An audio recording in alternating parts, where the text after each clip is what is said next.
Hey guys, welcome back to Star Wars Timeline. Surprise, I know I have not been on for quite a while, but I'm here once again joined by lovely Meg from Meg Reviews. We're back on track. I feel it in the air. Benjamin is going to be producing more content. Meg, thank you so much for joining me today. How are you feeling? Tell me what's going on in your life. Yeah, I'm glad to be back after we had that, extended break after Trader, but Trader's some heavy stuff to get through. I'm continuing to slog my way through the post-New Jedi Order books. I'm about to finish up Legacy of the Force, then moving on to Millennium Falcon and Fate of the Jedi. And and I think like you, really busy in my normal life as well. We were talking all this time, in the meantime, trying to schedule this new podcast. I hear you have been to a lovely birthday party, 100th birthday party. Could you tell us just a bit about that? It was quite a surprise. Yes. So my grandmother, my mom's mom, in May turned 100 years old. So we had a banged up giant gala celebration for her. Almost the entire family came. It was so much fun to celebrate her life and everything she's done. That's freaking amazing. So happy belated birthday to her. Hope she stays healthy and happy and surrounded, by love and family. I actually got to see my great grandma. She turned 104 or 5 before she passed. So Wow. in Eastern Europe and Russia, it's like when a person lived that long, their passing is almost like a celebration. Yeah. I mean, you celebrate that life. So that's awesome. Guys, so today's podcast, as you might have guessed, we're continuing our new Jedi Order. I'm just going to give a quick overview of what the heck we're talking about, what was our last podcast about, catch you guys on, and we're going to get right into the new book we're discussing today.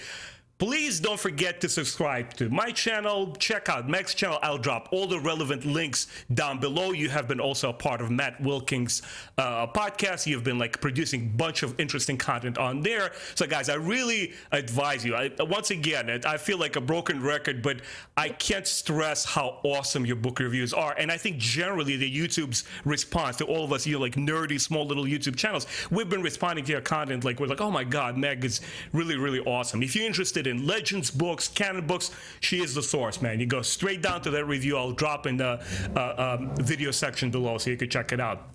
Anyway, what the heck is New Jedi Order? It's a series of books that was published from 1999 to 2003, and it covers 19 adult novels, including some ebooks and short stories, as well as novellas. These are part of Star Wars Legends books, as you might have guessed. It's part of the expanded universe, and if 2014 is not considered part of the current Star Wars canon. It portrays the events between 21 to 25 years after Battle of Yavin, or actually after the original Star Wars film, A New Hope. And this is where we see Luke Skywalker. He's in full swing, restoring the New Jedi Order as this galaxy of ours is being attacked by these intergalactic invaders. So where did we leave off last time? We had quite a heavy discussion. You have said it was a lot of emotions there, and actually I kind of feel in retrospect it was a good thing that we took a break, because there was a lot of things to process. You're fresh off reading the New Jedi Order. I've read it over a decade ago, but still coming back to all of those feelings and emotions was quite visceral. So the Trader book was written by Matthew Stover, and it came out in 2002. The events thereof are 27 years after Battle of Yavin. So here are my short cliff notes of what transpired there, what we talked about. We talked about the Jedi infiltration team on Merkur, right, that went after those Voxen hounds. They suffered some losses. Huge spoiler alert, guys, please don't watch at this point if you're trying to read the books. We have suffered the loss of a Solo family member, right? Anakin Solo sacrificed himself so others could, fulfill the mission. Also, we had Jason captured and tortured at the hands of Wong in this device called the Embrace of Pain. A lot of icky stuff there. You and I were both repulsed just talking about that stuff. It's just remembering it all again. He was also implanted with a slave seed, and he discovered his newfound powers, where now he's able to kind of read the Vong through the Force and even actually manipulate all of their technology, which is biologically based. He escapes into this now terraformed Coruscant with this creature which we don't quite understand her motivations yet, Vergiri. Even though she's plotting there, she's scheming, she's trying to influence Jason in some way. I think you and I suspect that she's brainwashing him. Jason is found by this other Jedi called Ganner Rizodi, and both Jedi make a final stand on the planet against the Vong. Ganner sacrifices himself and he's killed off in the aftermath, and Jason alerts this world brain's programming, and he changes in some way. He basically scrambles the Yuzong Vong's plans.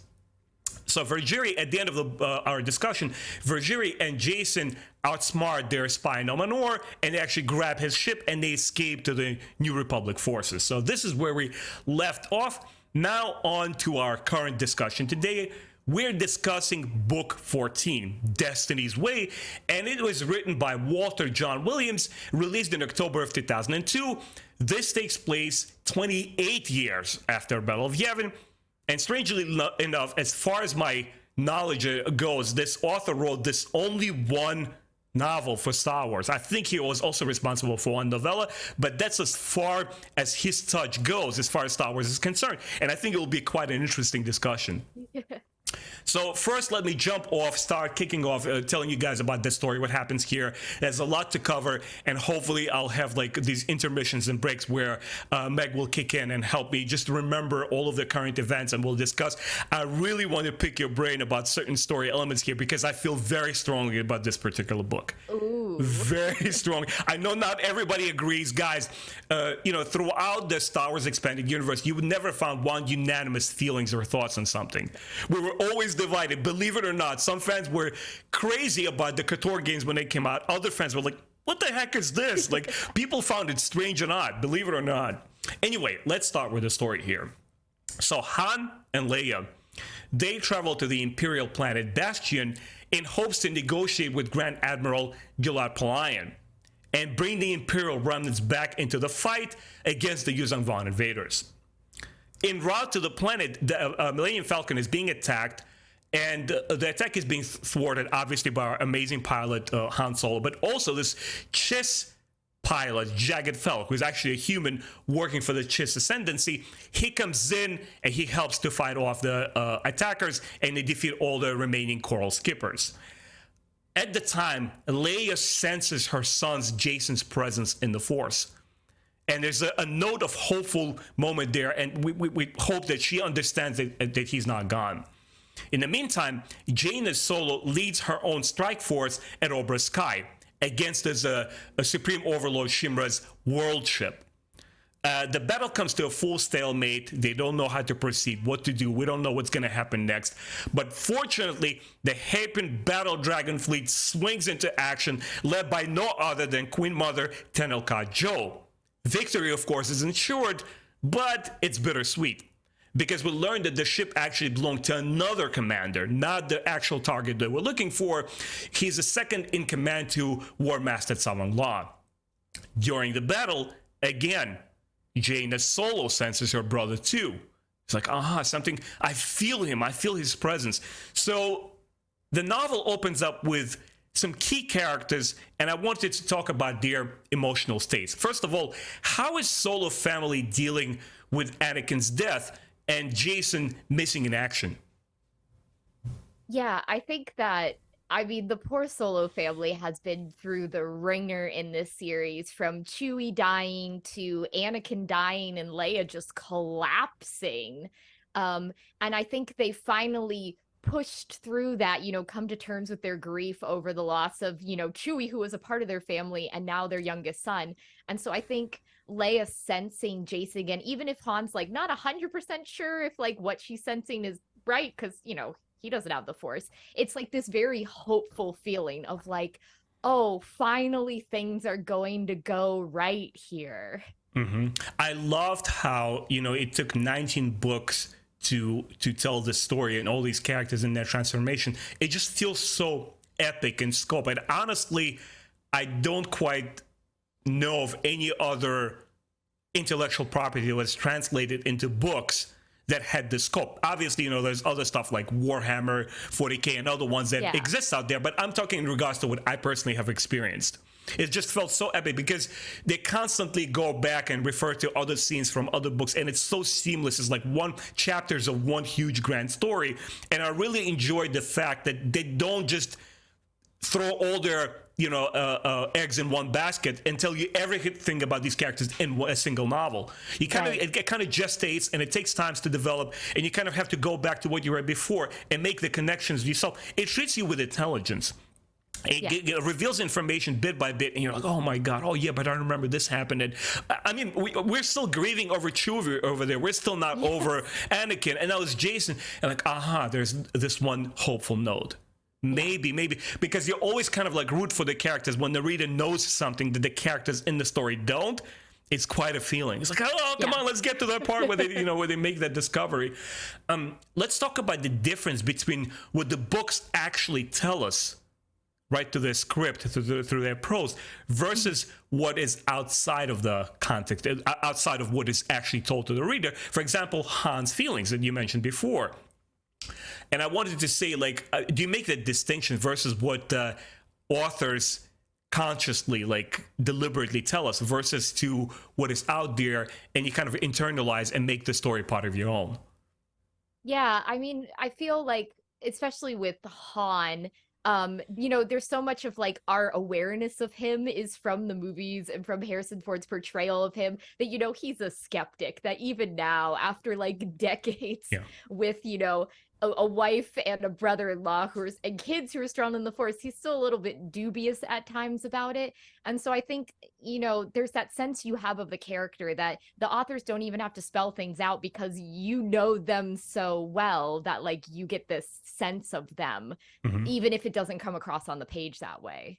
Yeah. It's weird in a way. Han Solo, the way we see him in the original trilogy, he is a loner.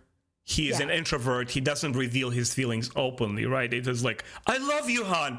I know. He's that sort of character. But it's really weird how in the books, you almost like pierce into his mind, into this character's soul, and he becomes so much more than just Harrison Ford.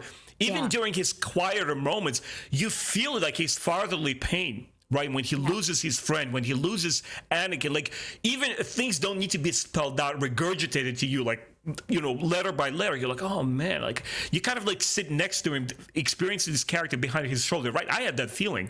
Yeah, did you feel the same? It's like the author doesn't have to say Han is sad. You see the way that Han's like not interacting with people, that he's withdrawn, that he's almost like gone back to like his former life, and you're like, oh, there's stuff going on here. Like, you don't need to give me a breakdown of every single thing he thinks to show me like what's going on here. Sometimes it's just a minute detail, a gesture being described, and it's kind of like alluded to, hey, this is, figure out what the person is thinking. You're an adult, you have some life experience. What is going on inside of that person's mind? I always enjoy that kind of storytelling. But moving on to Leia now, do you feel that there was ever a doubt in her mother's heart that Jason is gone?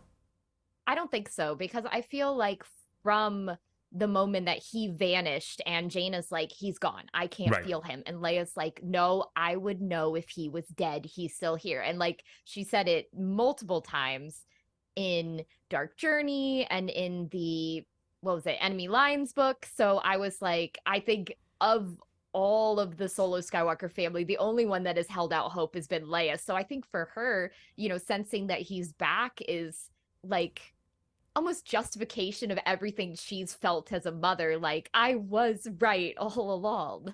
Yeah. To me, it felt a very, very special, a personal kind of like moment with Leia. Guys, I don't want to turn it into our discussion to a sob story, but it's something that I've experienced in our family firsthand because we had a tragic loss in the family, my older brother. And I kind of like related to Leia in that sense where it's always mother's heart dies last. She always wants to hope. She always wants to carry the burden of believing that her son is alive. But to be honest with you, the way that I connected with this book on a very emotional level is that they also treated Leia as a believable character where she wants to hope. Yes, in this universe, there's this mysterious magical power that connects her to her son. But I almost felt like most of the authors that were treating Leia's character, they kind of like treaded on that very fine line between she wants to believe and trying to just reconcile the fact that he's actually dead, he's gone. And it's like a very interesting dynamic. You can't quite figure out what's in her heart. You can't read it. Yeah. And that what makes it so much more dynamic, so much in real time, at least the way it was for me. So I really enjoyed it a lot.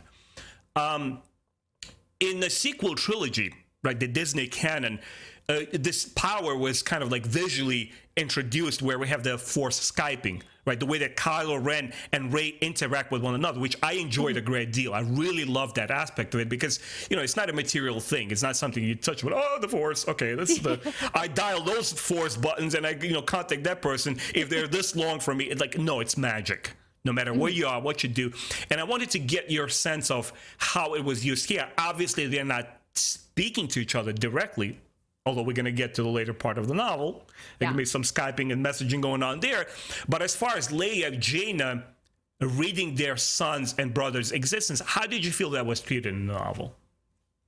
It felt to me almost like the sense of, you know, Jason has been first forcibly by someone else, and then later it felt like he was doing it himself, closed off from the Force and from everyone around him.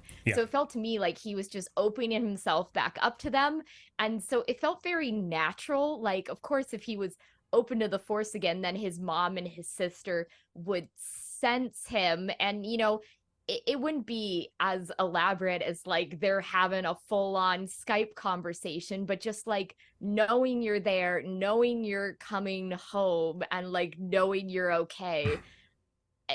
It's like, it's subtle, but it gives you such a good feeling to read. It sort of connects all the characters, right? You can get through a lot of, you know, flack and not just to populate your novel with unnecessary little minutia and details. You kind of like get quicker to the point, like, oh, this is what connects all these characters, and you kind of have the sense of it. If you're in the Star Wars fan, you're in universe, you understand what's going on. It makes it more plausible. Moving on into the story, we kind of like shift back a little bit to the prior events, and we learn that after the fall of Coruscant, the New Republic Senate was moved to Mon Calamari. For those of you guys who are not too familiar, it's the home planet of Admiral Akbar and other fish-like or aquatic, let's say, alien species. Deceased Chief of State Boris Falea, his position is vacant. It was temporarily taken over by another dude. He's being voted out of it there. Now they seriously need to consider the real next candidate. And the Jedi Order supports the nomination of Kalo Mas to help them establish the new Jedi Council. So they have their own stake in it. During the discussion described in the book, for the third time, Luke Skywalker senses Jason's presence, but he actually reacts to it in a way that no other character does in the story. He openly says, it's the turning point. Yeah. Quite an ominous saying, and we're actually going to go over it. There's quite a few questions I had there. Jason and Vergeri, they rush to Mon Calamari aboard the stolen Nomenor's ship. Vergeri reveals why she joined the Yuzang Vong. Once again, we're taken back into this flashback. She describes events taking place 57 years ago.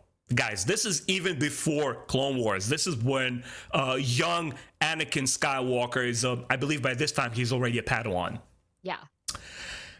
As a Jedi Knight, Vergeri was sent to a mysterious planet called Zenoma Sekot.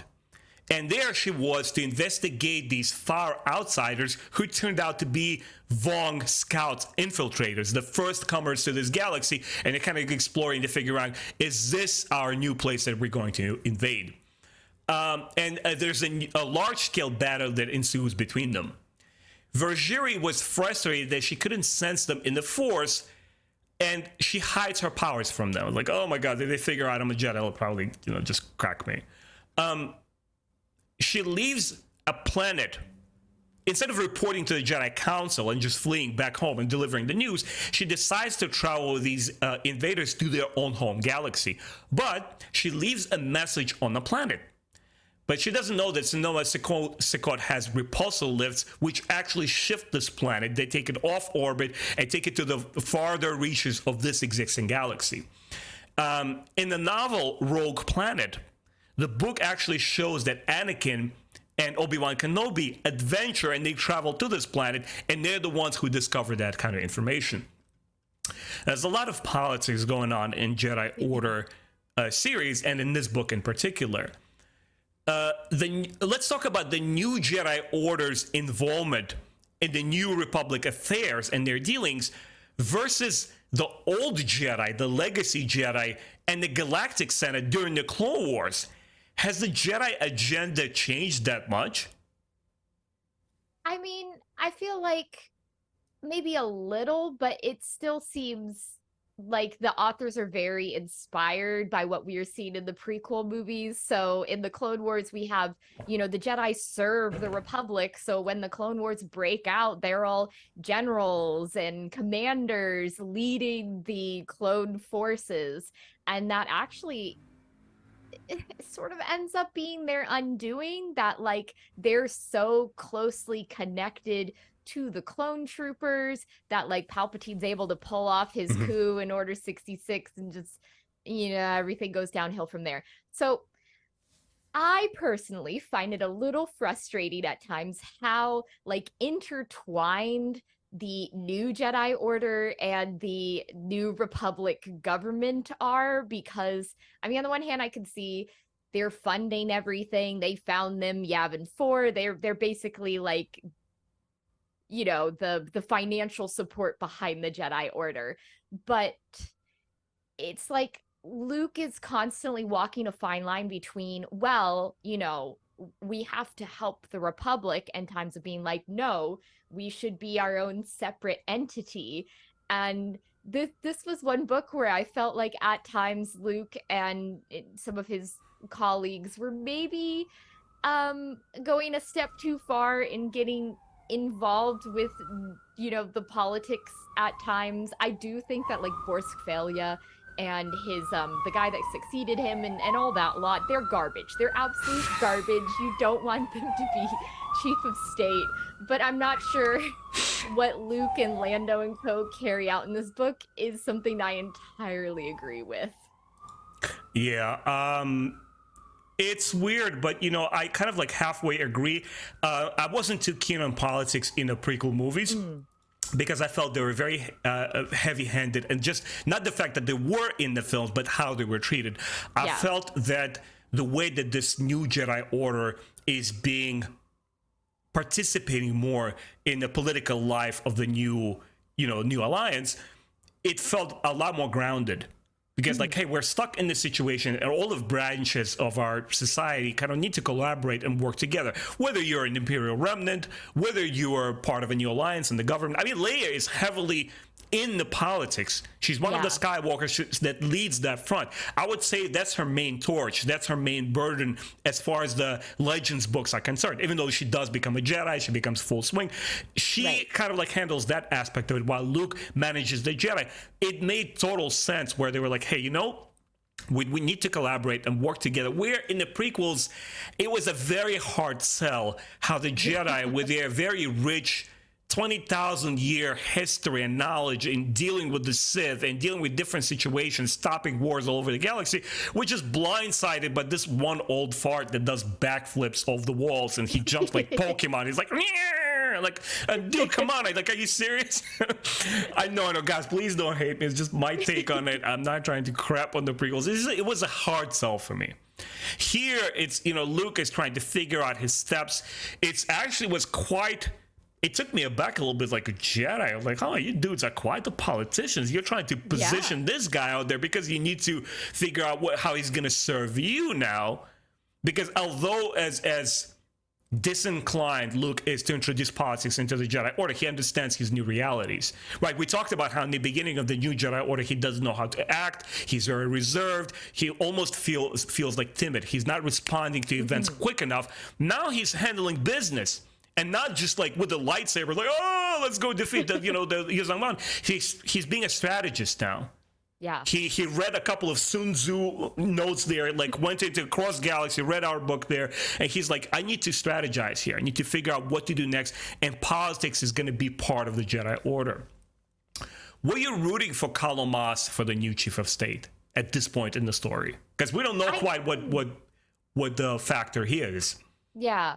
I mean, I guess of the options, he seemed like the most innocuous one, the one that wasn't gonna sell them out to the youths involved or just like stop fighting. Like he was gonna keep them on this like forward momentum. So I was like, yeah, I guess I'll support you. But at the same time, I was like, I don't know who you are. Yeah. I was at the point where I'm like, just give me anybody. Give me anybody, put them in there, we'll see. It's almost like American politics. We cheer for this guy, we elect them, we decide for 2 years, right? We make up our minds as the votees, and then you go and vote, and then you're like, all right, let's see what's going to happen next. I was at that point. Like, yeah, there was a little bit of like, well, I mean, he has to be better than Borsk. Like anyone has to be better than Borsk at this point. I still felt a little bit of sympathy for Borsk because of his final deeds. Whether we're selfish or not, I'm like, come on, he did what he did. Yeah, and it did have a permanent effect on the future of the New Republic.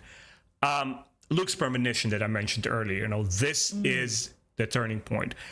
How far into the future do you think Luke has seen now that you know it in retrospect? We've read the New Jedi Order, you and I, we've read Legacy.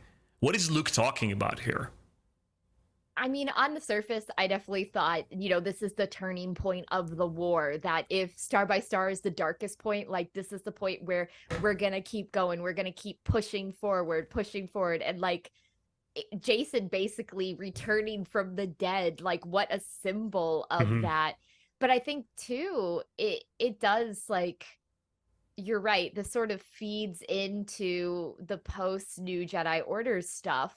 This is the first time that we see other people learning about Verger's philosophy. So it's like also a turning point for the Jedi Order in the galaxy as well, that like things are going to be different from now on. Everything post Traitor has changed. Yeah, I'm not sure notes exist out there on the internet how far into developing the Legacy series the authors were. But I mean, by now, it's pretty evident, it's clear that the expanded universe had quite a different ambition for Jason's character versus Jaina. I mean, their pathways are not going the same route. It's already evident. You see it throughout. And when Luke uttered that line, I was a little bit shocked because my immediate thoughts were not to the obvious, like it's the turning point in war. In this particular quote, I did find a piece of symbolism because, we Star Wars fans, we find symbolism on the pack of cigarettes that just makes it into the car. Like, oh, it's symbolic. It means something. Here, it really spoke prominently to me and said, this is a turning point. From this point forward, things are not going to go the way you think. Very the same way that Luke says in The Last Jedi. This is not going to go the way you think. And my thoughts and my heart went to Jason. I'm like, oh, man, what is about to pop off? What's going to happen, man? Because Jason, he's eating up all of that stuff off of Vergeri's plate. And he's like, he's trying to be smart and question her things, her loyalty. But he's a freaking teenager with a bravado and with a thick, big head of his. I'm the Jedi, But actually, in connection to another big event that's going to happen by the end of this book, which is, I think, is going to affect Jason as well. Has your outlook on Vergeri changed after her story, her revelation, and was she right to go with the Vong? So I thought her story was very interesting because, I mean, we knew that she was a Jedi from Rogue Planet, but everything we've seen of her in the New Jedi Order, up to and including Traitor, made me think this is someone who has left the Jedi Order behind. That, like, if you were to ask her who she was and what she was, I honestly don't think she would tell you. So I was sort of surprised that she, like, revealed her backstory in this way. I have to admit that I was like, lady, what are your motives here? You're basically reading my mind. I as well, as much as I wanted to sort of open up to her as a character, it's like, Vergeri, you're good. Let me just pet your little avian head there and just leave it at there. But not quite. She always plotting and scheming, and whatever info she's divulging, there's always a plan there. Yeah. And I was always staring aware of it, and I think the author did expertly well conveying that information. There's always a front she puts up and she has motivations under it. And I don't know whether her explanation of why she had to go with the Vong was justified. I'm like, really? Yeah. Did you go there out of the selfless like a sacrifice and trying to figure out and deliver the actual information on the Vong to the Republic? Because where were you when you came back? Her excuse is like, I was their hostage. Like, really?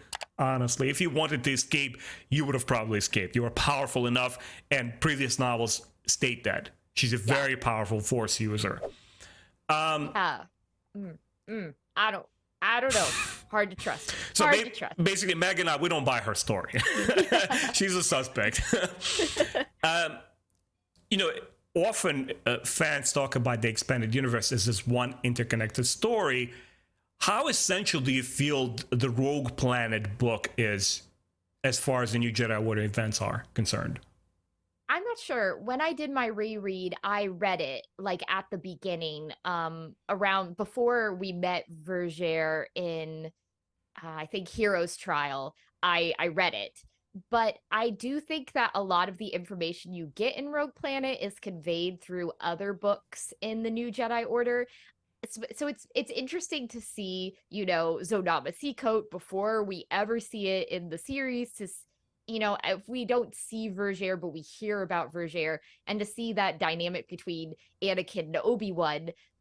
But it's a little bit of a strange story. I don't know. I have some issues with it, mainly that it almost has Anakin being evil, I think, a little too early, because he's like a preteen, young teen, and he murders someone, and it's like justified, but it's pretty dark. So it is a very interesting addition to the new Jedi Order lore, but I'm not sure it gives you a lot that you don't get from the other books. Yeah, I don't remember in which order I've read the book. To me, as somebody who wasn't absorbing as much science fiction outside of Star Wars at the time as I was reading these books in late 90s and early 2000s, and as these books were coming out, I really was infatuated with the idea of a traveling exotic planet. It's kind of like completely like it's brewing with life, and it's like has its own aura around it, and the Jedi experience it, the strong force in there when they land. But I felt that the book was quite a filler. Sometimes you have Star Wars Expanded Universe purists constantly reiterate the idea that it was all planned. George Lucas signed off of everything, and it's all piece of the puzzle, and it all connects, it all seamless, perfect. I'm not wanting anything to do with canon. Like, dude, some of the stuff, it's clearly the writing on the name of Star Wars, and they just slap a label on it, and they just put the book. I'm not saying the book didn't have the right to exist. Right. I read it. But sometimes you feel that some stories are a lot more validated through the plot they're trying to tell, and they have a lot more purpose and story in there. This felt almost like, oh, by the way, for those of you, it almost felt like an Easter egg made in an entire book. Oh, you read about the traveling planet, we're going to give you an entire book based on that. I was just like, okay, all right, I'll read it. If it has Star Wars on it, I'll read it, but I'm not going to put it next to the grand Star Wars experiences that I had. Meg, you mentioned that we have a lot of politics there, so let's dive right into it. There's so much stuff to cover in this book. So the Yuzong Vong have a hard time adapting to the newly conquered Coruscant, which they have terraformed, and they call it the Yuzong Tar.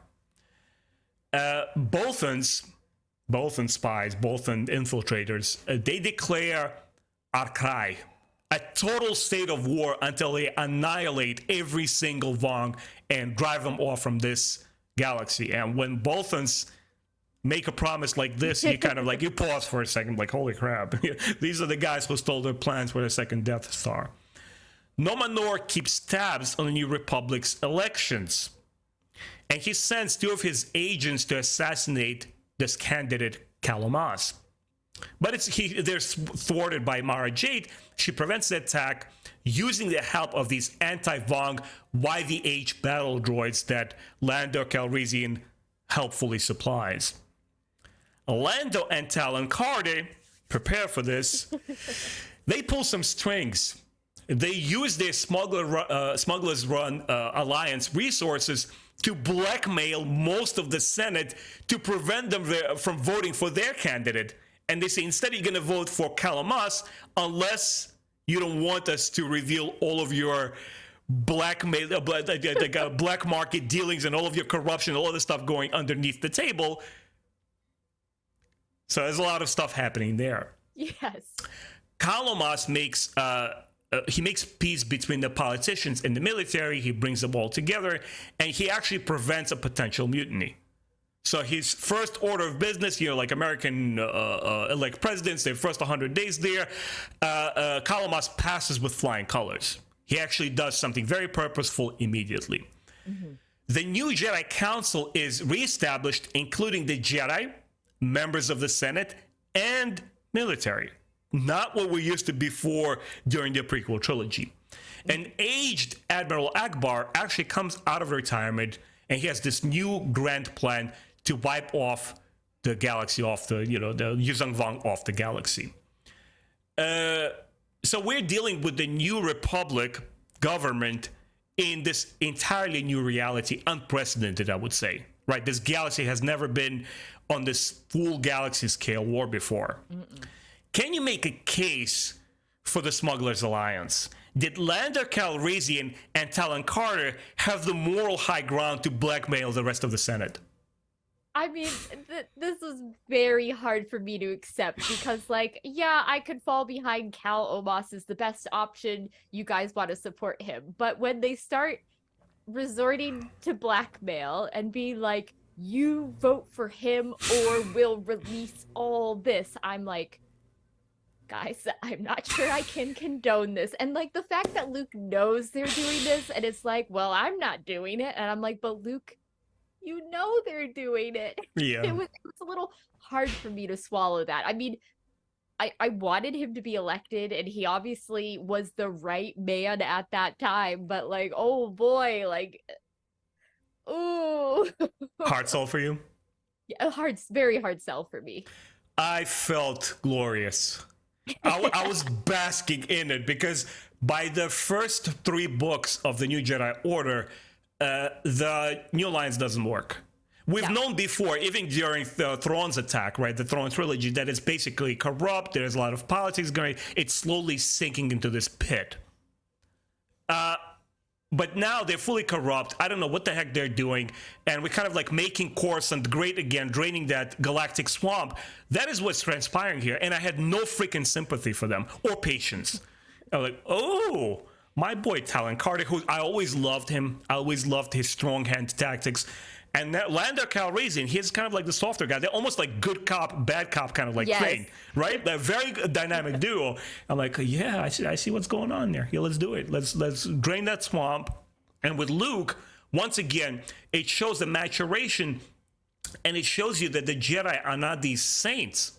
Mm-hmm. They are not Christ-like figures who exemplify the goodness. Yes, they stand for the good. They defend the Republic. But at the same time, when Luke has to make these hard calls, I mean, were they doing all these shady dealings? All the senators? Yes, they were. Is this new tactic gonna potentially help and make fast and impactful actions right away? Yes, they are. And Luke saw that, and he's like, you know what? I'm gonna greenlight this. I'm just gonna stay behind and let these guys do what must be done. And we start seeing the effects of it right away, immediately. So boy, I'm behind it. If I had to cast my vote, it goes with the Smugglers Alliance. Your thoughts on the politicians and the military personnel being a presence in the new Jedi Council? I wasn't sure about that because, again, I don't know. Sometimes I get the sense that Luke, and the new Jedi Order want to have their cake and eat it too. They want the support of the government, but they also don't want the government to tell them what to do. And I felt a little okay, you got the guy you wanted elected, but now half your Jedi Council, or even more, I can't even remember if the ratio was equal parts Jedi, government, military, or if it was half Jedi, half military and government. I can't remember now. I think it went half and half. It was evenly split. Yeah. Mm-hmm. Yeah, and I was I mean, on the one hand, I do agree that like they should know what the Jedi are doing and there should be cooperation, but I was like, maybe having, those guys on the Jedi Council was a step too far for me. Because I guess my vision of if I were Luke Skywalker running the Jedi Order, I probably would have had it like completely separate. But then, how do you feed yourselves? That's part of the problem. I think most of us have this kind of like, or at least I'll speak for myself. You have this idea of the virgin Jedi Order, the way it was initially conceived as the Jedi, the wise old masters on the council, counseling each other. Not taking outside influence and saying, this is how we move forward. And they were not trying to influence governments. They're always trying to, even when you look at the Tales of the Jedi, by Tom Veitch, and Kevin J. Anderson continued. When we talk about the older Jedi like Nomenor and Uli Keldroma and Nomi Sunrider, they weren't trying to influence politics there, but they were always there side by side with politicians trying to make important decisions. So I don't know. To be honest with you, as a kid, I never saw Jedi conglomerating or congregating in these, councils and speaking with another. I almost felt like they were almost like wizards in Lord of the Rings spread across the galaxy and going by their own wisdom and gut instincts. So there, I was like, okay, this is what's going on there. I'll take it. Now, I had no particular feelings on that. But do you feel that bringing back Admiral Akbar felt like a nostalgia bait, or it was like a narrative trump card, like, the Vong are doing this, we have this magic card we're gonna drop on the table and it's gonna countermand everything that the Vong are doing? I loved Admiral Akbar coming back because I'd sort of wondered, we hadn't heard anything from him, and I'm like, he's old, he's probably dead. And there's a moment in there where they, announce Admiral Akbar's back, and like the military guys are like cheering, like they're so excited. And I was with them. I was like, yes, Akbar, finally someone will do this right. Yeah. Almost, if you can picture the Last Jedi, Luke Skywalker, Kalamas is like, I got this. Like he's coming back, this old, worn-torn dog, this veteran, and obviously he's dying, he's in poor health. He's like, I got one last thing for you, my parting gift. I'm just gonna school you guys how it's done. I don't know if you've seen Battlestar Galactica show, the newer one. Yes. Remember the Odama maneuver? Yes. Basically, I was like, oh, it's gonna be, Admiral Akbar maneuver there. Like, hell yeah, that's awesome. Moving on, Leia and Han failed to convince the former Imperials to join the fight. Supreme Overlord Shimra is displeased with the current progress. They take heavy battle losses. They have scrambled world brain that Jason was able to manipulate. He tried to convince this world brain that it should compromise and the Vong should find a way to live with the residents of this galaxy. He orders his command at Salang La to hold off further attacks. And he says, we need to replenish our forces. The Vong slaves, called the Shamed Ones, form a new faith. The Jedi will be their deliverers. That's what they believe. Nomenor looks into this new blasphemous teachings and he learns a devastating truth. Everything that the Lord Shimra and his promises for the future, everything that he puts up front is a lie. It never came to be.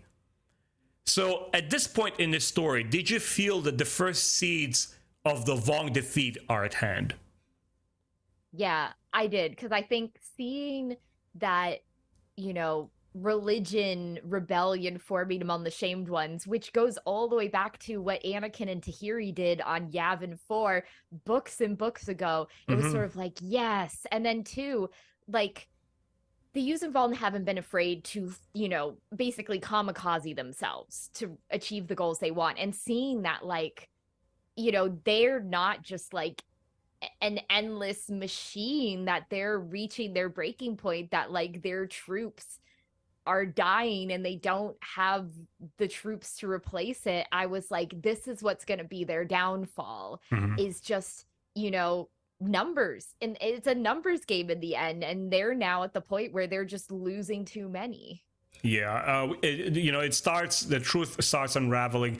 And when you realize that there is no grand plan in motion, Yeah. I mean, if you moved into this galaxy and attacked on the premise of like, hey, let's just burn everything into shreds and I'll figure it out later, they would have been in a much more position. And I mean the ruling class of Levon. Right? There's no democracy there. They have the overlord.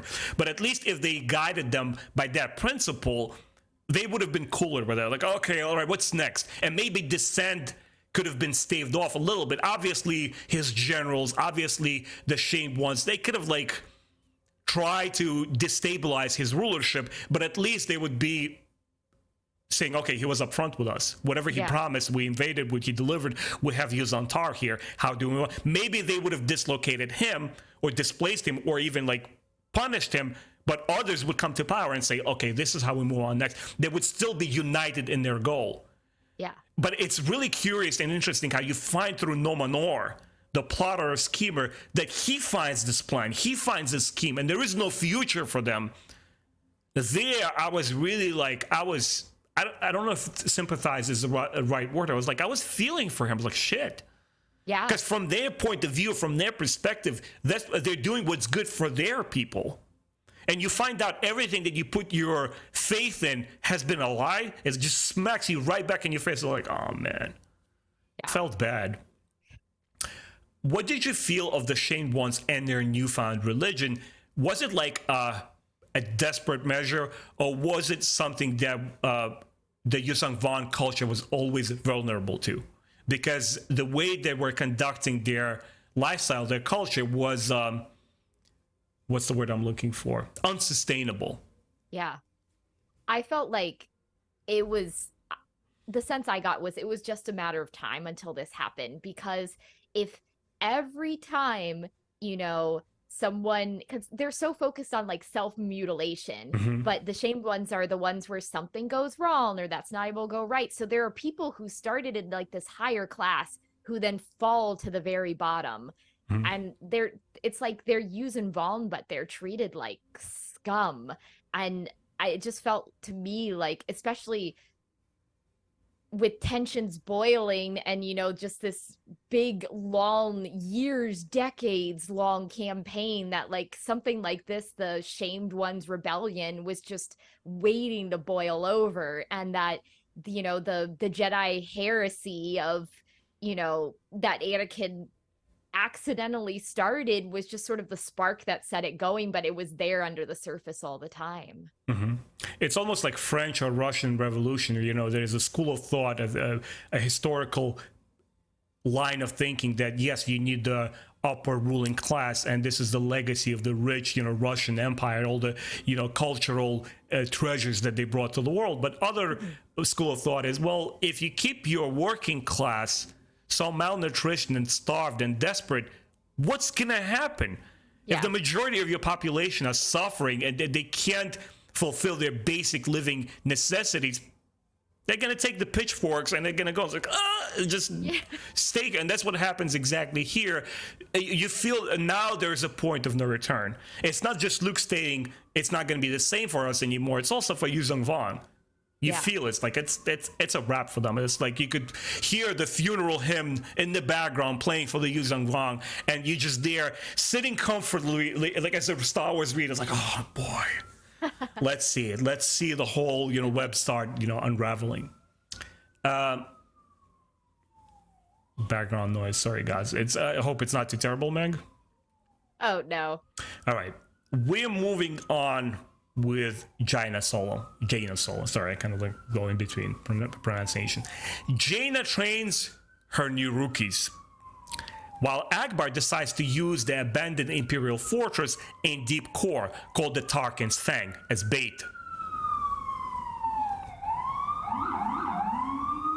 Our new Jedi Order discussion is a little bit interrupted here. In the meantime, Meg, can I brag a little bit? Can I show off? Yeah. So I'm gonna gear back into doing my Star Wars hopefully more regularly, the videos. The first thing I'm gonna start off is the unboxing video. That's from Limited Run Games.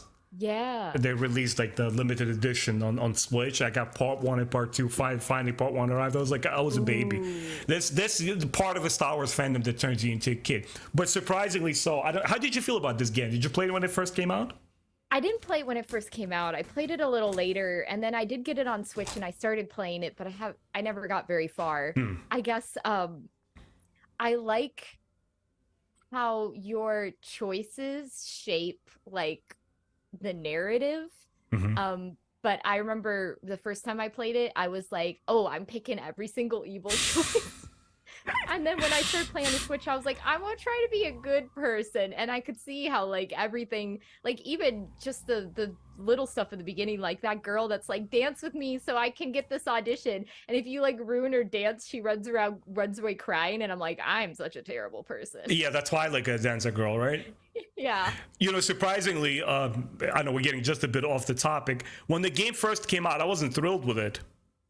I was like, oh man, its graphics are kind of subpar, dude. What's going on here? PlayStation 2 has better graphics, like because Final Fantasy X came out, it was like freaking amazing, especially like character details. But slowly and surely, you get absorbed into this world. It was kind of like a long haul. You're in there, you spend the time there, you kind of like sponge up all the story, all the characters, and before you know it, you're enthralled by it. Yeah. All right, guys, back to our Jaina Soul and her adventures. Okay. Jaina, as I mentioned earlier, Jaina trains the new rookies for upcoming battle. And Admiral Akbar decides to use this abandoned Imperial fortress in Deep Core, once again called Tarkin's Fang. He wants to use it as bait. The Jedi infiltration team from earlier, from the ones that went after Vox and Quinn, the one that was Anakin Solo was a part of, and he, you know, sacrificed himself, including Jacen Solo, Jaina, they are promoted to full Jedi Knights. Of course, the passing of Anakin Skywalker is mentioned. He's being honored and commemorated. And Jaina is christened as the Sword of the Jedi, as the most advanced of the younger Jedi Knights by Luke Skywalker. Vergiri sabotages New Republic's plans and escapes. And she force calls to Jacen through the Force to come to Kashyyyk and meet her. Jedi Knight's top priority is to find Vergiri, but Jacen keeps their communication a secret from the rest of his friends and family. He mentors Tahir Vela. Quick reminder, a former Yuzong Vong prisoner that they experimented on her, and she kind of like considered herself to be a Yuzong Vong for quite a while because she was brainwashed. He teaches her to sense the Vong in the Force. Jaina, Chewie's nephew Lobaka, and Tessar Sebatin, they take their teams to Ebok 9 Moon as part of Akbar's bait. Do you find it helpful that the new Jedi Order books reiterate major plot points from previous books, as we mentioned before? I think so, because I have to remember, like, when I reread them, I just reread them, like, over a span of 10 months. But when they came out, you know, they're coming out, like, 3 a year or something like that. So, especially if you're reading it at that pace, there are times where, like, you pick it up and you're like, okay, but especially this was before Wikipedia, you're like, what happened? Like, get me up to speed a little bit here. And I appreciate when they do that. I don't like it when it's like in great detail, just like, but when the authors, you know, sort of just remind you of something. I do appreciate that, because sometimes even in my, you know, more rapid reread, I'd be like, well, what happened in that book again? I also find it very helpful because obviously some authors are stylistically very different. Yeah. You know, their attention to detail, the way they describe battle scenes, the way they treat characters, which you and I discussed. You know, sometimes the characters felt a little bit off sync. This sort of felt like it brought the narrative closer together when like they're referencing back. You're like, oh yeah, I remember this happened. Oh yeah, that's right. You know, because I often forget character names, especially like supporting smaller. Kalmas took a while to remember. You know, Borst Filea, he took a while to remember, especially for me as an English, you know, is my second language. It took a while. My English wasn't nearly as good as it is now, and it kind of like set it all together for me. I was like, oh, okay, I understand what's going on. What's going through Jason's mind? Why does he keep secrets from the Jedi? I think he feels this connection to Vergere and like everything he went through, and he sees her as this mentor figure. And at the same time, like, I sort of sympathize a little bit with what Verger did here because the scientists were building basically a super weapon, a biological super weapon to wipe the Yuuzhan out. And like that gets into sort of like ethically murky territory for me where I'm like, look, the Yuuzhan aren't great, but the idea of just like using, biological virus means to kill them all, like, I'm not sure I'm okay with that. So, like, I sympathize with her a little bit there. I mean, I felt a little bit like, hey, lady, like, words, talk, explain what you're doing, not just like wipe out all the research and then bolt. And then they're all like, what? So it's like there was an element of me that was like understood why Jason was doing what he's doing, but also an element that was like, boy, I think you are being manipulated. Yeah, I felt betrayed by her. I just felt like a knife stab through the back. I'm like, you freaking bird, man. Like, come on. But also, I felt that Jason, the reason that he withheld information is that this is a volatile time for most of them. He's a freaking teenager who thinks he knows what he's doing. Yeah. I mean, Luke was no better. Anakin was no better. It's unfortunate and it's inevitable when you're a youth. You have that sense of privilege of like, I know how the world works now. I've been battle hardened. I've been to all these battles. I lost a younger brother. I know what the heck I'm doing. I'm going to keep my cards close to my chest until I figure out what's going on. And then I'm going to deliver the news to Luke and the rest of them. And I felt like he's in a very precarious situation doing so. Yeah. Moving on.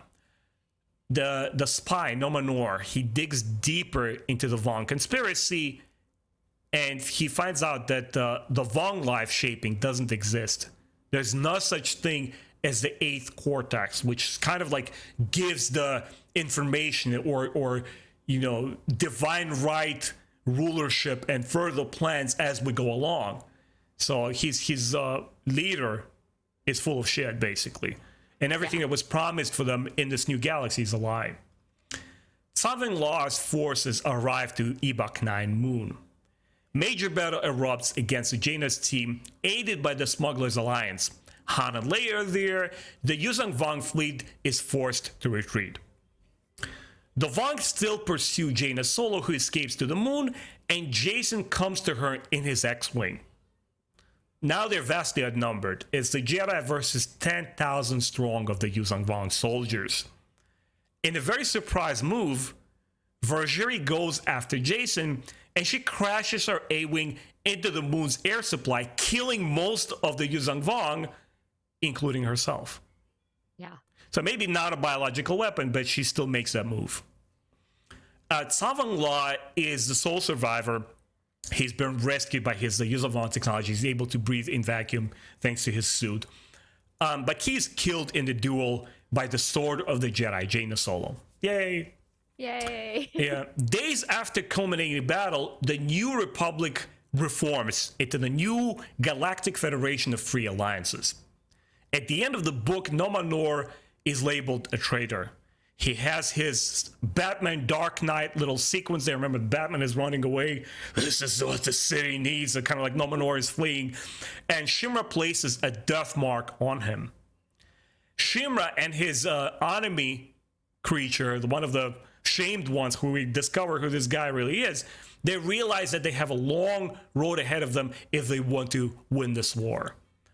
I would say this personally was my favorite book concerning the Yuuzhan Vong, their culture, their revelations, and as far as the new Jedi Order politics go. I was loving every part of it. Were you shocked to discover that the Supreme Overlord Shimraz was basically winging it to the story, that he had no plan? Yeah, I think I was, because he was sort of held up as like this, behind the scenes big bad that we never saw him, but it seemed like he had a game plan. And then to be presented with all the evidence here, or if he has no idea what he's doing, he's just, like you said, making up as he goes along. And then even you get this inkling at the end that he's being manipulated by someone else in turn. And it made me go like, wait, like, what's going on here? Like, what's the point of this whole invasion war then? If they're, supreme leader doesn't even know what he's doing and seems to be the puppet of someone else. The parallel was so believable in context to our like real world history, where you know how they basically say that every great empire crumbles from inside. This is how, for example, the Aztec Empire had fallen. It basically destroyed itself from within, and this is what's happening here. And I just found it so relatable and engaging, where it's not actually the new Jedi Order and the Republic that defeats them, you know, head on. It's the seeds were there in their culture all along. The ones that you just couldn't maintain it. It was like so awesome. So we had a very massive battle at EBAC 9. I've read the book decades ago, guys. I'm sorry, I don't remember exactly how many chapters it was, but it's pretty damn huge. It was like a great portion of the later half of the book. Do you ever lose track of all the action characters or scenes when you read such action scenes? I don't think I did. And I think that, you know, some authors are better at writing those like big ship battles than others. And I thought that Walter John Williams was pretty good at writing it. When I reread this a few years ago and I was working on my review, I found out that he had written a number of like ship warfare books, like historical fiction. And as soon as I read that, I went, oh, I see that, because he keeps pretty good track of like who's here and who's moving here. So, you know, there were times where I got confused, but on the whole, I felt like I had a pretty good picture of the battlefield. This book reminds me of my, you know, progress in learning the English language, where sometimes I would forget when they would bring back a certain supporting character and name them, what they were supposed to be doing. I had to go back like a couple of pages or a chapter and find that little sequence where it would remind me who that person is. Or like, oh, wait a second, we were on the ship, like now we're here. A little bit, I would be confused. And especially when they would describe combat tactics, especially in dogfights, the way they would describe spatial maneuvering. Yeah, like, and you're like, I can't picture like, what this. the heck is going on? You know, port and starboard was pretty easy. Aft and front, it was kind of like that. That's sort of simple stuff. But later, when they start like navigational things, I'm like, oh man, what the heck is going on? This particular moon attack, this whole scene, I was almost relieved when they brought it down to the ground surface. I'm like, oh, okay, now I can follow it now. What do you think motivated Vergiri to sacrifice herself? Was it her plan? What is her plan in motion for Jason? Is it something that she was predicting would happen after her death, or she just, in blink of an eye, she just sacrificed herself? Yeah, I honestly, I found her motives hard to understand here, because, like, it did, like, you know, she flies the thing in and hits and they all die, and I'm like, what? What? And I guess in a way, it's maybe her being like, well, I've done all I can with him, and, you know, whatever happens now, it's up to him. And, you know, she sees him as like the future, like the way of being able to achieve what she wants. And so she's willing to sacrifice herself so that he can succeed. But yeah, in the moment when I read it, I was like completely flabbergasted when she did that. And I was like, wait, that's it? That's the end of Vergere? Yeah, I was a little bit taken aback that they decided to kill her off in this particular book. But a little bit more on that, I wanted to elaborate. Do you feel that Force guided her actions, or she always seemed to feel that she's in control and she was scheming like Palpatine? She's like, this is what's going to happen after I'm gone. I'm going to put these seeds inside of Jason's mind. What do you think was happening there? I don't know. I felt like to a certain extent, I felt like she was guided by the Force, because sometimes like she would do something good, like give Luke the tears that temporarily healed Mara. And I was like, it's hard to, you know, put that up against some of the like blatant manipulation she does.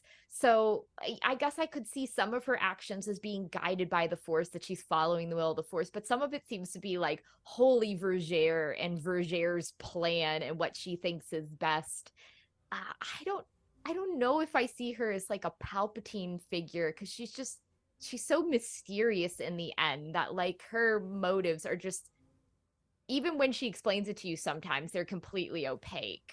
Yeah, I absolutely adore the mystery that she's veiled in, But after, the events with Jason and the torture, the embrace of pain, I had zero sympathy for her. It was enjoying. I wasn't hating on her, but like, Right. lady, I'm watching out for you. Like, you're going to do something there. And I almost always felt that she's the agent of her actions. She almost felt like a polar opposite of Yoda. Because everything that Yoda does as far as the original trilogy is concerned, it's deliberate. It's wisdom and knowledge is imparted from Yoda. He's not like just some vessel that's like, oh, this is what the Force tells me. I'm going to do my Force juju magic there, and I'm just going to impart the information to you. He's the source of the wisdom. In that sense, Vergeri is also, she's the source of all that scheming and molding Jason into what he would become. Coming back to her, once again, when we contemplate the events of the legacy, I come back again to this, and it was just so impactful and powerful, whether it was foreseen by the writing group or whether it was not. It just connects so powerfully with Jason's destiny that she was the one who transformed him. Noma Noor's world crumbles beneath his feet. Any sympathy for him at all? A little bit. I think because he's like the ultimate survivor. Every time you thought you're going to see the end of him, he springs right back up. So, having everything that even if he didn't truly believe it, having everything he thought was true and he finds out it's a lie, I was a little like, I don't know if I felt bad for him, but it was more like I was interested to see what would happen next and like how he would turn this situation to his advantage, because it looks pretty bad right now, but like, man, that guy can like pull himself out of anything. He'll find a way, right? Yeah. I loved his tenacity, and you can't help but root for a guy who never falls down to his knees. Like, that's it for me, I'm gone. Yeah. He's always like, I'm like, he has another trick up his sleeve. Yeah. He was almost like Joker from Batman. You don't know what he's going to do next. He's like almost chaos, but quiet chaos. Again, it is so alluring that he's not a frontline warrior. His war happens here in his mind. And that's what made him so interesting to me. Do you feel that, was Luke's instinct right in distinguishing Jaina as a sword of the Jedi, especially so early in her life? I think so. I think to a certain extent, Walter John Williams said when he was writing the book that just came to him and he had to like think through like, wait, what's the ramifications of this? Because he was just like writing and it was like, and you're the sword of the Jedi. And then he was like, sword of the Jedi? What does that mean? And so I think this is like one way she fulfills it by killing Savon Law, but obviously that name is going to continue to influence her going forward, even beyond the new Jedi Order. See, I'm thinking that was a bit of a quick call there. Luke should have deliberated a little bit more, because I'm kind of jumping ahead. I'm thinking of the Swarm War and how Jaina's own hype is going to catch up with her. Hopefully we're going to discuss that as well, guys. It's crazy. And I mean, don't forget, they're still teenagers, and the tragedy of it's sort of outside of Luke's hands. He can't babysit them all the time. They're in the middle of a freaking war. Remember when Han and Leia have to, Han and Leia, they basically have to agree to send their kids off and allow them to participate in this war because they don't have more hands there. They're talented pilots. They're talented Jedi. They got to go and fight this war. And unfortunately, all children are being overwhelmed by this. But Luke kind of like stacks the burden on top of her. It's like, oh, not only are you going to experience all this hardship, you're now the sword of the Jedi. And I almost felt like Jason kind of like looking over his shoulder, like, what gives, bro? Like, I've been through a lot worse, arguably, like escaping, Yuzan Tar and Vergeri and all this crazy stuff and all my newfound Force abilities. What I brought to the table is kind of more than Jaina did. Yeah, she kind of fixed up the Coral Skipper ship. She kind of like took all of the attention of the Savon Law with her like as a bait. I get that. But Jason is no less instrumental in major victories. And to kind of like distinguish her and leave the other obvious twin behind, I'm like, I don't know what Luke is thinking there. Yeah. It was a little bit too early. Like Sword of the Jedi, when you read the whole prophecy, it's not good. it says like she'll be forever alone. She'll just be like an instrument of justice. And you're like, this is a teenager. You're giving this teenager this destiny, and Hmm. like how's she supposed to fulfill that? And like that doesn't even sound like something I would want to fulfill. Like no one wants to be told they're going to be forever alone. Yeah. Yeah, it's almost like not a blessing but a curse. Yeah. So yeah, it was a really, really odd choice for me. When I was like, I couldn't figure out what Luke was thinking. In general, what are your favorite aspects of this book? I think I liked trying to I loved like the little moments of normalcy, like Jason and Danny Quee just like swimming and diving on Mon Calamari, and like Jason in the moment is frustrated because Luke is not giving him, opportunities to lead, and he Hmm. doesn't think he's being trusted. But it's just like little moments like that, within this greater war of like people being normal and acting their age. And it was just so nice to see after, like unending battles and Yeah. trauma and pain. I loved the return of Akbar and getting to see his strategies in place. And I think, that final battle of Ebok 9 is really long, but like you get really caught up in it. Like the tension is really strong, especially when it looks like, you know, Jason runs to help Jaina and it looks like everyone's going to be in a bad situation. Like it was very intense to read at that point. Definitely tense. Intense is obviously the word. See, I can't tell which of the three novels is my absolute favorite, but Vector Prime, Traitor, and this book are my absolute favorites of the new Jedi Order. And what I really loved, I was so engrossed in the Yuzong Vong culture there. The whole scheming. I'm a sucker for grand revelations and like mysteries and the mystical, magical aspects of like fictional cultures. And when that great reveal came, like, oh crap. Like, there's no master plan there. How is this gonna wrap up? Like, what's gonna happen next? I was just in there. I love all the action. I love all the Jedi and the sword battles and duels. That's all fantastic. And we're obviously dealing with characters that I personally, I will take it to the grave, man. Like all of these characters, I lived with them for 19 books. Yeah. But this particular novel really took it home, but just like putting you in the middle of these events. You were like right there with these Yuzong Vong characters, and it felt like so, if I may say, colorful and so visual. You could like almost smell and like feel the atmosphere in this book. And I really Yeah. enjoy it. So sometimes when I hear critique of a book readers, which I appreciate, people saying, look, this injunction of the novel worked. This particular narrative plotline doesn't work. This character, what they're doing here is not justified or earned. I get that. But for me, what I prioritize on is the feeling, the emotional, the intuitive aspects of the book. Like, is it able to put you in the story? Right. Are you able to experience and root for, no matter what technical wizardry the author had to employ to get you there, as long as I felt that? Because I never felt like I was a very intricate book reviewer or story analyzer like you are, at least. Because you bring specific examples. You say why you feel this doesn't work. Yeah. You feel that this is totally different from a previous book, and you basically run circles around me when I think on my stories. I go by the emotional aspect of it, and this book was just on point for me. Speaking of emotions, how did you feel this particular author handled the major characters, especially translating them from previous books?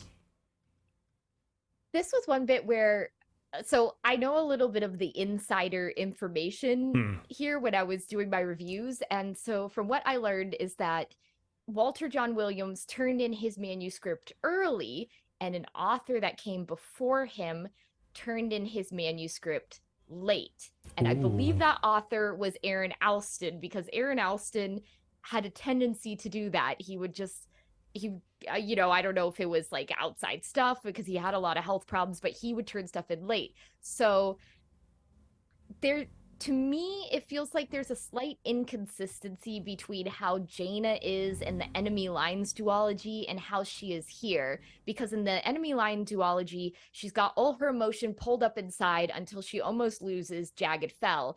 And then it's almost like this breakdown that she can't help and she can't stop. And she, tells him that she lost Anakin. She keeps losing people. She doesn't want to leave him. And then we get to Destiny's Way, where Jaina is once again completely closed off. She doesn't want to be close to anyone because she thinks she's going to die at any point and she doesn't want anyone to miss her. And like, I understand that grief it's not a line and you get from here to here. You're constantly going back and going forward and going back and going forward. But it felt somewhat jarring to me to have Jaina, at least in the Enemy Lines books, come to some realization of what she's going through and then get to Destiny's Way and she's completely closed off again. And I was almost like, what happened? Like, what happened? I'm a little confused by that, right? Yeah. But I can't blame Williams for that, because I think that was a result of, he probably got the outline of Alston's book, but, probably between the outline and writing it, things changed. And so it's just the reality of what happens when multiple authors are writing at the same time. I was going to say exactly the same thing. It's almost like a logistical misfortune, because you have to remember they had communicated with one another by very infrequent phone calls and through email mostly. So it's kind of really hard to align things. I mean, even today, some of the current Star Wars, authors are being criticized by having some inconsistencies. Can you even imagine working with a group of authors? Because yes, you communicated with others, but then you have to sit down and freaking deliver that manuscript. And you kind of like zone off and you're in your own book. You're not going to capture every single detail. I never criticized when the book had like some kind of inconsistency, which some YouTubers and Twitters, I know, they just are so adamant about that stuff. Well, it's inconsistent. Screw all the Star Wars canon. I'm like, can you give the authors a little bit of credit? I mean, this is a pure example where this happened before, and you're kind of a little bit more forgiving. You kind of reposition everything, how the pacing is supposed to take as far, let's say, as Jaina is concerned, and you figure this out, what the author is trying to do, and you actually complimented with their work, and you enjoyed it even more so, because you understand the work, what they were doing. Yeah. And so, like, that's most of my issues with Destiny's Way relate to just, like, feeling a little bit off when you connect them to the books that came before. But like, I can't even imagine trying to write a book while someone else is writing a book or writing books at the same time. And like, this is like 2002. So like, maybe we could call each other like once a month and talk about things.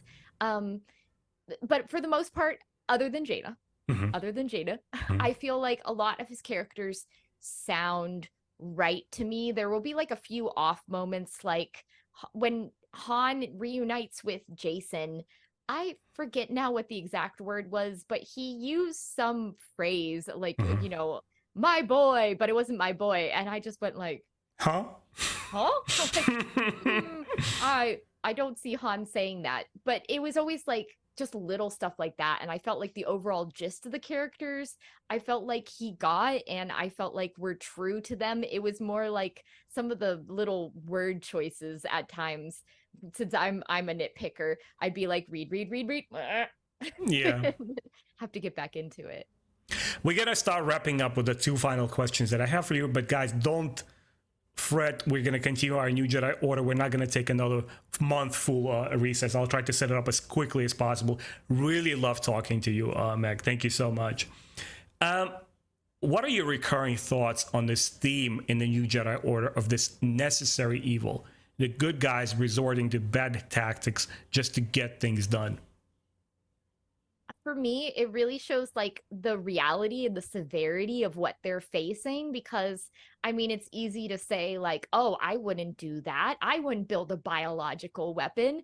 But if, my galaxy was invaded by these horrible invaders that you cannot reason with, like maybe I would get to that point. So like, even when I don't agree with what they're doing, like I can understand why they're doing it, because just like things have reached a point where you're like, what other options do I have? Yeah, it's almost some fans basically look at the Andor show and they call it, this is not real Star Wars. And I understand when people are saying that. They're saying that because you're taking that pure innocent myth of pure good versus pure evil, and you sort of kind of dilute it with cross genre. Yeah. Because Andor almost looks like this detective space revolutionary like kind of like story, yeah. story, exactly. Like it's so different it tonally that some people are taken aback, and this was what New Jedi Order is doing, which takes me to my next question. You know, when New Jedi Order books were coming out, I vividly remember this because I was talking to a couple of my schoolmates, a couple of guys that went to my comic book shop where I worked at, and we talked about this. Some fans were taken aback by this very grim, dark theme in the Jedi Order, and even Legacy series that is like, it's so uncharacteristics compared to the canon Star Wars, which is like this pure myth of good versus evil. Yeah. How far does Destiny's Way push the Star Wars narrative sensibilities in that sense? How far does it push the Star Wars formula? Yeah, I think of the New Jedi Order books thus far, I think Star by Star was the one that for me was like pushing the most against that. Like, hey, you want escapism? No, you're gonna get torture and death and pain. But I feel like with Destiny's Way bringing in things like, you know, the ethical murkiness of what they're doing in politics, the building weapons that could wipe out an entire species, it does take it, you know, beyond that escapism villain of the week of the Bantam books, where it's like, oh, the Empire's built another super weapon. And there's a part of me that loves that, like, things that happen here have consequences. Even Vergere sacrificing herself, like, I never saw that coming, and that has consequences for Jason and for other people going forward. And I love that like, you know, no one's safe and that you really don't know what's going to happen next. But there is also a part of me that sometimes is very nostalgic for a villain of the week tale where, you know, it's just Hutts making a Death Star knockoff and they'll blow themselves up in the end.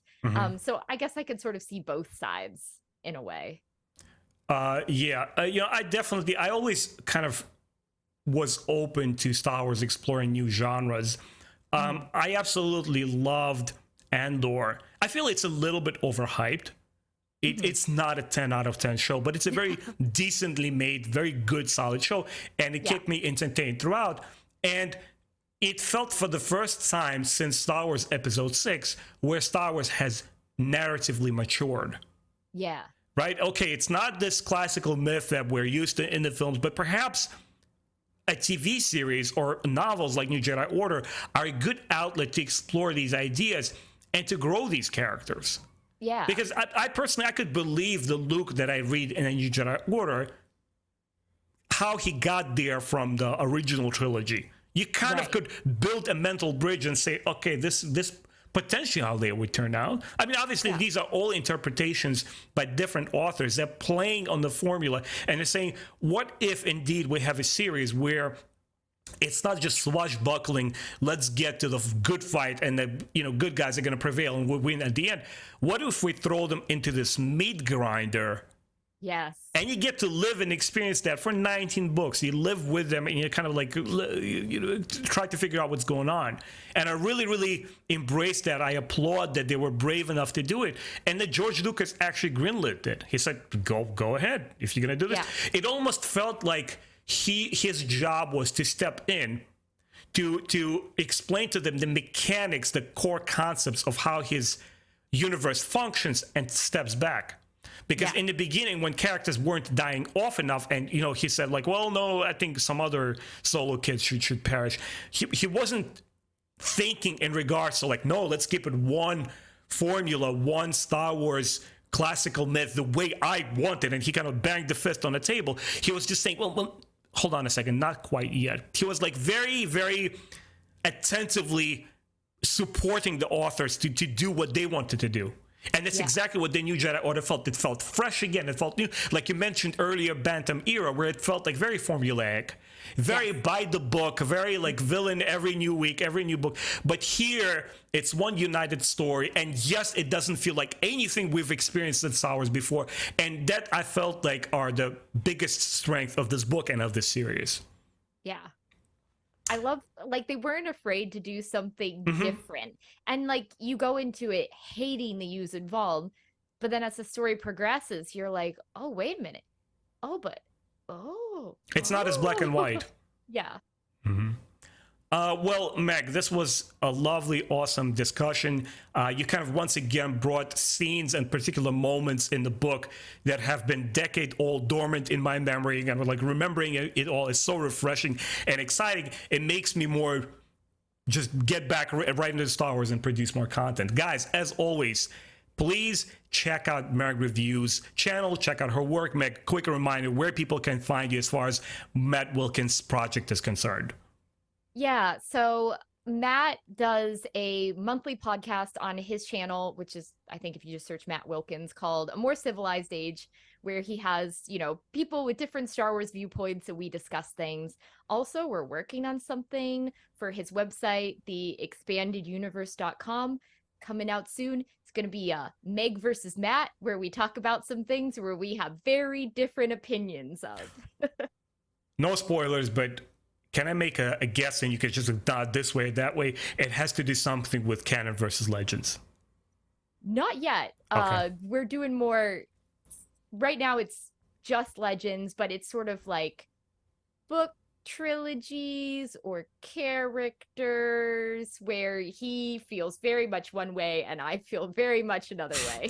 I really, a very quick interaction that I had with him. I absolutely love how both, like, obviously all Star Wars fans are passionate, but Matt Wilkins, I really respect him. He was one of the driving forces that made me start my off channel, and I really loved your content when I discovered it. And all three of us are very strongly opinionated. Yes. And you know, you and I, we could sit down and have a discussion and disagree and enjoy our conversation. But I really love the fact that you stand behind certain books, you stand behind certain characters. And you're like, no, this is what I feel is the greatest, you know, new Jedi Order book or something like that. That's always really cool. Well, guys, as always, I'll drop all the relevant links where you can check out her material, her channel, as well as Matt Wilkins' channel.